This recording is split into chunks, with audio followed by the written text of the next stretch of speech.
Hello ladies and gents, it's Hagbard Celine here on another beautiful afternoon, and today, since you can say I was having trouble finding something funny to talk about, or you could say the news is full of complete garbage that's only worth laughing at, I've decided that we're going to do something completely different. We're going to do a little something that I'm calling Regret Roulette.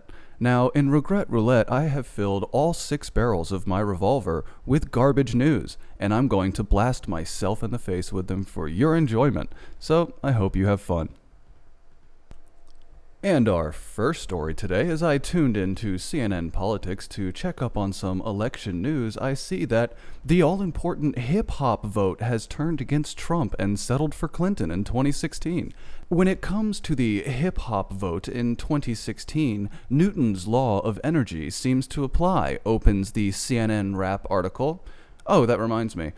While we're on the subject of physics and hip-hop, I'd like to give a shout out to Sonar Jose on Twitter, who pointed out the fact that one black physicist, Neil deGrasse Tyson, was doing nothing more than reading out the Wikipedia article entry for the year 1908, when he was celebrating the Cubs' victory. Yes, we're all still real impressed, Black Sciencey man. Now, this is not just a small article that is a little, fun piece. They analyzed the lyrics of hip-hop songs throughout a multiple-page article on CNN Politics. This is not an opinion piece. This is news now. And as they measure it, the Clinton boost has expired as the Obama boost kicks in. That's healthy fucking democratic politics right here. This is all going swimmingly. Next. So to jump across the pond, we now see that the poppy has become a symbol of racism. I've never wore one, and now I never will. If you see here, what we're seeing is that if you wear the poppy in England, what you're doing is saying that our soldiers matter. When our soldiers are killed, they matter more than when people in, say, Aleppo or some other situation are killed. You see, we're not supposed to care about our soldiers at all. If you do, what you're doing is you're being a white supremacist. And since you're English, I mean, it's already kind of a given, isn't it? That's enough of that one. Jumping back to America, yesterday was the CMAs, and for the 50th annual CMAs, Beyoncé got scheduled to show up. Now, Beyoncé was there performing her known country hit, Daddy Lessons, from Lemonade. Yeah, because Beyoncé should definitely have been at the CMAs. Now, a lot of people are going to try and stir this around and say it's racially motivated or all these other things, but no, that's not the case at all. As a matter of fact, many of the fans that they've ignored that were complaining because she performed also with the Dixie Chicks, a group that since in the early 2000s, 2004 or so, has been derided by country fans for having criticized George Bush. Now, those people are now working with Beyoncé, who is known to hold some views that most country fans won't appreciate about the police.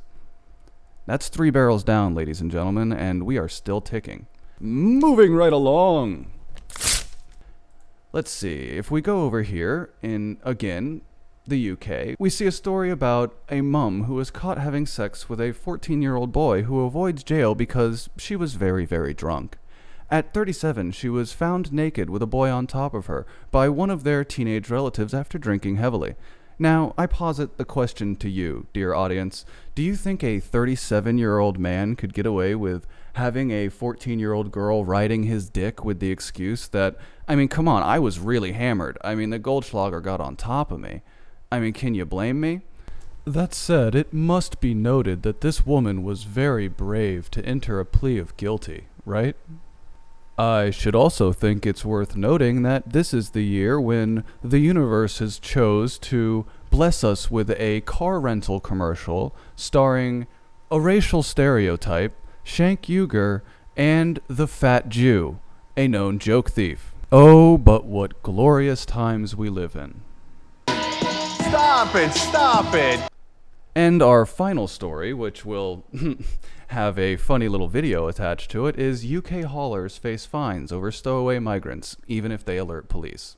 Now, this was posted in The Guardian, and I find it highly unfortunate if this is still going on. The story appears to be from about a year and a half ago, but if we look at the video, we'll see that This Hungarian truck driver has had enough, frankly, and I don't blame him. Ne hajtsd be a tükröt, te buzerány! Fasztapó hülye gyerek, bazd meg! Nekem kell ez a tükör, ne hajtsd be a tükröt! Csúny te, a fejedet szétütöm, bazd meg! Menj innen a gecibe, vaffankúró! Ne!